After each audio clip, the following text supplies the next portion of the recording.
안녕하십니까. 관계법규 이재입니다. 이번 시간은 네 번째 시간으로 저희 요새 건축 제한의 완화, 공개 공지에 관한 사항을 함께 보도록 하겠습니다. 찾으셨죠? 저희가 지금 건축법과 관련된 각종 제한 규정들을 함께 공부하고 계시는데, 저 건축주는 일정한 요건을 갖추게 되면 건축물 건축 시에 각종 규제를 완화하는 경우가 있습니다.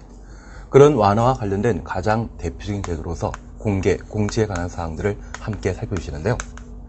여기 공개 공지는 건축물에 딸려있는 부속 공원을 공개 공지라 하고, 시민들에게 항상 개방되어 있는 공간을 말하게 됩니다. 가끔 저희가 백화점 주변 보게 되면 파우라 시설이 갖추어진 것 보신 적 있죠? 그러한 것들을 공개 공지라 현재 표현하게 됩니다. 그런데 이러한 공개 공지는 원래 시민들이 365일 휴식 공간으로 이용하도록 되어 있는데, 최근 법을 개정하여 연간 60일 범위 내 판촉 활동 공간으로 사용할 수 있도록 허용하고 있습니다. 그래서 저희 개념 정의와 관련되어 연간 60일 이내 문화 행사를 열거나 판촉 활동 공간으로 사용할 수 있다. 가끔 탤런트들을 모아서 불러와서 팬 사인회 여는 것 보신 적 있죠? 그러한 것들이 공개 공지의 하나의 기능이 되게 됩니다. 그러면 이러한 공개 공지는 시민에 대한 휴식 공간으로 도심에 제공되고 있는데요. 개별 건축물 중에 의무적으로 강제적으로 설치할 조건에 관한 사항들을 함께 살펴놓습니다.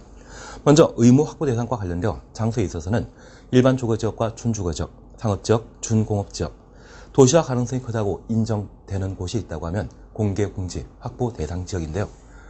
저희가 용도 지역과 관련되어 도시지역과 관리지역, 농림지역, 자연환경보전지역, 그래서 도시지역은 개발 용도이고 관농자인 경우는 비개발 용도이다, 그렇게 구분한 적이 있죠. 그 중에 도시지역은 건축물의 건축 형태에 따라 주거지역과 상업지역, 공업지역, 녹지지역으로 각각 구분하고 있는데, 녹지지역은 비개발 용도에 해당되는 것으로 보통 북한산이나 관악산 주변 일대가 녹지지역에 해당되게 됩니다. 그 중에 주거지역은 주택이 많이 건축되게 되는데, 그러한 주거지역에 있어서는 단독택을 주로 건축하는 곳을 전용 주거지역이라 하고, 아파트를 포함한 공동택을 많이 건축하는 것이 일반 주거지역입니다. 그리고 주상 복합 건축물이 만들어지게 된다고 하면 준주거지역이라 표현하게 되는데요. 이러한 세 가지 용도 지역 중에 전용 주거지역은 의무 확보 대상이 못 됩니다. 사실 공개 공지를 설치할 건축물에 있어서는 그 규모가 연면적 합 5,000제곱미터 이상일 때 공개 공지를 의무적으로 설치하도록 되어 있는데, 여기 전용 주거지역에 있어서는 그렇게 큰 규모의 건물이 만들어질 수 없습니다. 그래서 일반 주거지역과 준주거지역이 공개 공지 확보 대상 지역이고요. 상업지역에 있어서는 중심 상업지역과 일반 상업지역, 그리고 근린 상업지역, 유통 상업지역으로 현재 구분하게 되는데, 그 중에 중심 상업지역은 도심 지역이라 불리우고 있습니다. 그런 상업지역 전부에 있어서는 공개 공지를 의무적으로 설치하고 있습니다. 그리고 공업지역에 있어서는 공장의 형태에 따라 종합공장이 위치한 곳이 있다고 하면 전용 공업지역이고요.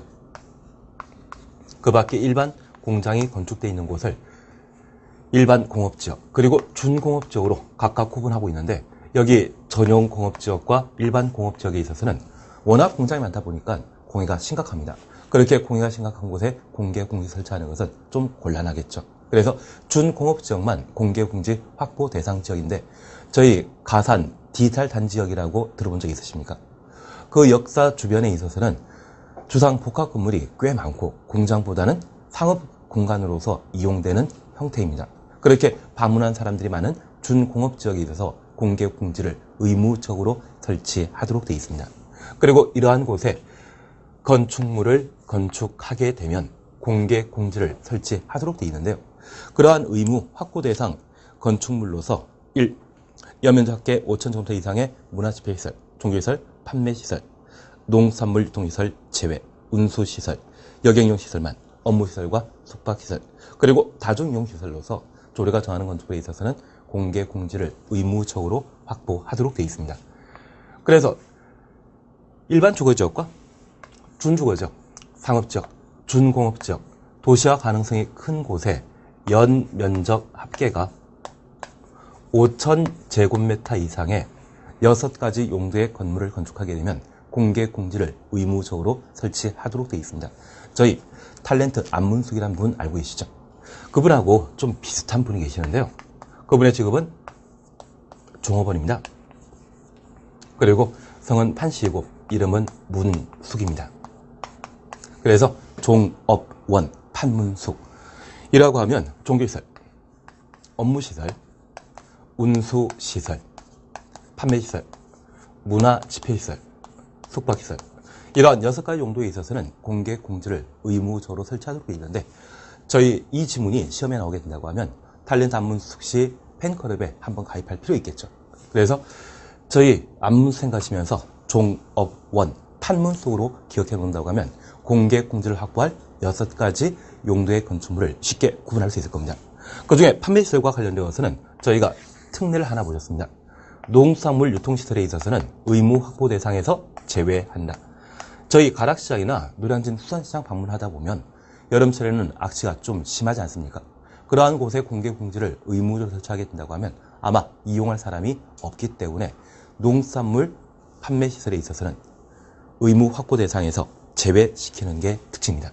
그러면 이러한 공개 공지를 설치하면 어떤 방법을 설치하는지, 그래서 기준에 관한 사항 한번 확인해 주십니다. 공개 공지를 설치하게 된다고 하면 대지 면적의 100분의 10 범위 내 조례가 정하는 바에 따라 공개 공지를 설치하도록 되어 있고, 이러한 공개 공지 설치하게 되면 조경 의무를 면제 생략하고 있습니다. 그래서 조경 면적을 공개 공지 면적으로 할 수 있다. 공개 공지 설치한 만큼 조경 면적을 면제해 주겠다는 이야기입니다. 그리고 규제를 완화하게 된다고 하면 해당 건축물에 적용될 수 있는 용적률과 높이 제한 규정을 1.2배까지 완화시켜주게 되는데요. 저희가 하나 구분해 주실 것이 있습니다. 각종 규제 완화와 관련되어 용적률과 높이 제한 규정을 완화시키는 것이 일반적입니다. 그런데 이러한 용적률, 높이 제한 외 갑자기 건폐율을 완화시킨다고 하면 바로 틀린 것으로 잡아먹습니다. 여기 건폐율이라고 하는 것은 대지 면적에 대한 건축물의 건축 면적을 말하는데요. 하나의 도로를 따라 여러 필지의 대지가 존재할 때 만약 이곳에 건폐율 50%가 적용되게 된다면 이러한 곳에 건물 건축하면 대지의 면적이 100이라고 하면 최대 50까지 건축할 수 있죠. 그리고 대지의 면적이 200이라고 하면 100제곱미터까지 건축할 수 있을 겁니다. 이러한 건폐율을 만약 80으로 완화 조정하게 된다고 하면 이제 100일 때는 80까지, 200일 때는 160까지 건축할 수 있는데 이렇게 건폐율을 완화하게 된다고 하면 종전보다 건물과 건물 사이의 간격이 서로 가까워지게 되죠. 이러면 바람 잘 통하지 않고 너무 가까이 건물이 건축되게 되면 햇빛 잘 들지 않죠. 이렇게 건폐율을 완화하게 된다고 하면 삶의 환경이 그만큼 열악해집니다. 그래서 이 건폐율에 대해서는 규제 완화 대상이 못 되고요. 오직 용적률만. 그러면 하나 이해하실 게 있는데요.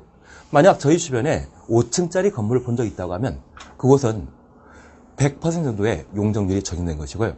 15층짜리 아파트가 만들어진 거 보신 적 있다고 하면 200에서 250% 정도의 용적률이 적용될 때 15층 정도의 건물이 만들어지게 됩니다.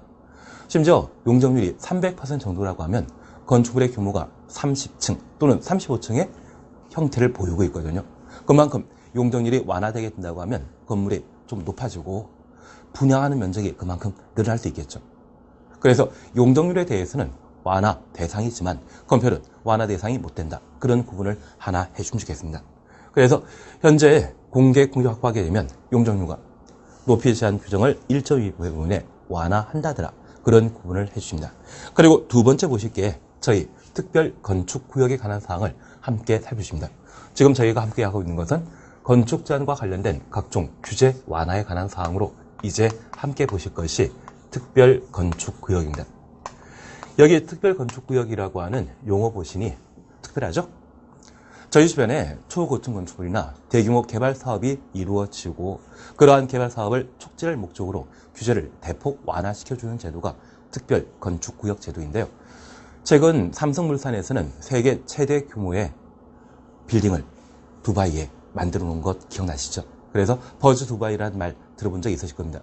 그러면 해외 각국에서는 그러한 초고층 건축물을 많이 필요로 하는데 저희가 그와 관련된 연습을 많이 하게 된다고 하면 해외 각국에 많이 수출할 수 있겠죠.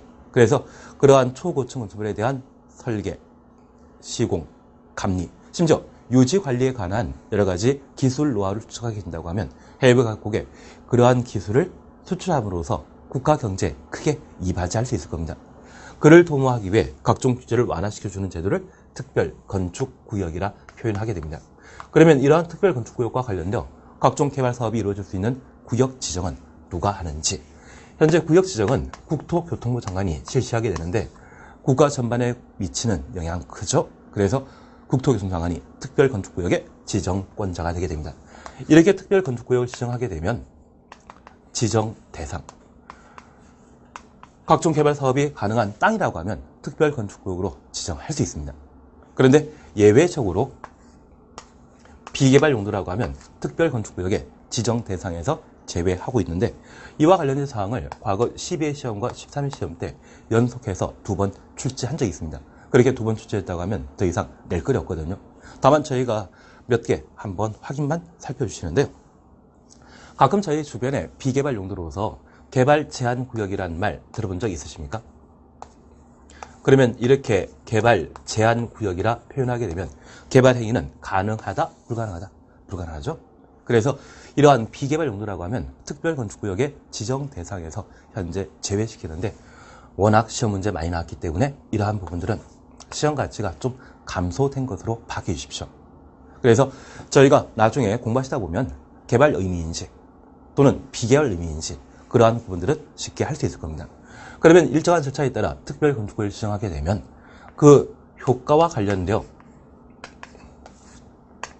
특별히 특별 건축구역의 지정, 해제에 관한 사항들을 저희가 살펴보시는 게 앞으로 시험 문제 나올 수 있는 방향이 되지 않을까 싶습니다. 현재 지정, 해제 사유는 4가지 있습니다. 저희 교재 보시게 되면 1. 지정 지정기관이 요청하는 경우 2. 거짓, 부정한 방법 그리고 세 번째 추천하는 겁니다. 특별건축구역 지정일부터 5년 이내 특별건축구역 지정 목적에 부합하는 건축물의 착공이 이루어지지 아니하는 경우 추천놓고 봐주셔야 됩니다. 저희가 하나 이해해 줄 것이 있는데요. 저희 주변에 63빌딩이나 또는 코엑스 그리고 심지어 제2롯데월드가 만들어지게 된다고 하면 공사 시작하고 보통 완공 기간이 5년에서 6년, 7년 정도입니다. 가끔 저희 주변에 25층짜리 아파트 만들어지는 거 보신 적 있죠? 그 25층짜리라고 하면 공사 시작하고 3년 정도 지나야만 분양할 수 있고요. 15층짜리라고 하면 콘크리트, 양생, 시간 등이 필요하기 때문에 한 2년 6개월 정도 지나야만 공사 끝날 수 있다고 합니다. 그런데 초고층 건축물이 착공이 이루어지게 된다고 하면 공정 한 5, 6년 걸리거든요. 그러면 구역 지정 후 5년 이후에 공사에 착수하고 착공하고 5, 6년 뒤에 완공하게 된다고 하면 최초 지정 시점부터 10년이라고 하는 시간이 넘게 걸린 것이죠. 그러면 애초에 지정 목적은 많이 퇴색하지 않겠습니까? 10년이면 강산하면 바뀌죠? 그래서 구역 지정 후 5년 이내 지정 목적에 부합하는 건축물의 착공이 이루어지지 않으면 전부 또는 일부 해제할 수 있는 겁니다. 그리고 네 번째, 특별건축구역 지정 요건 등을 위반하였으나 지정 불가능한 때. 저희 하나 이해하실 게 있습니다. 각종 자격 요건과 관련되어 결격 사유에 해당되게 된다고 하면 또는 자격 취득 요건을 제대로 갖추지 못했다고 하면 그 사유만 하더라도 자격 취소 또는 해제 사유가 됩니다. 그런데 특이하게 특별건축구역의 지정 요건에 위반하였으나 시정 불가능한 때 전부 또는 일부 해제할 수 있다. 그러면 하나 구분해 주실 것이 있는데요. 앞서 저희 개발 제한 구역이라는 말 기억나시죠? 만약 이 개발 제한 구역은 비개발 용도이기 때문에 특별 건축구역으로 지정할 수 없습니다. 그런데 이 개발 제한 구역을 개발하기 위해 그 지정을 해제하게 된다고 하면 가끔 투기꾼들은 뭔가 큰 일이 발생한다 해서 투기가 발생하게 될 겁니다. 그러면 개발 제한 구역 당시일 때 토지의 가격이 10이었는데 개발 제한 구역 지정 해제 절차를 거치면서 투기가 이루어지게 된다고 하면 그 가격은 100 또는 1000까지 올라가게 됩니다. 그리고 이후에 특별 건축 구역으로 지정하여 해당 지역에 필요한 도로, 공원 등의 각종 시설을 설치하게 된다고 하면 토지를 강제 수용하면서 뭔가 보상이 주셔야 되겠죠. 그러한 보상 가격은 10이 아니라 100의 기준에 따라 이루어지게 될 겁니다. 비용보다 많겠죠. 하지만 개발 제한 구역 당시에 특별 건축 구역을 지정하게 된다고 하면 그때는 10을 기준으로 보상하면 되겠죠.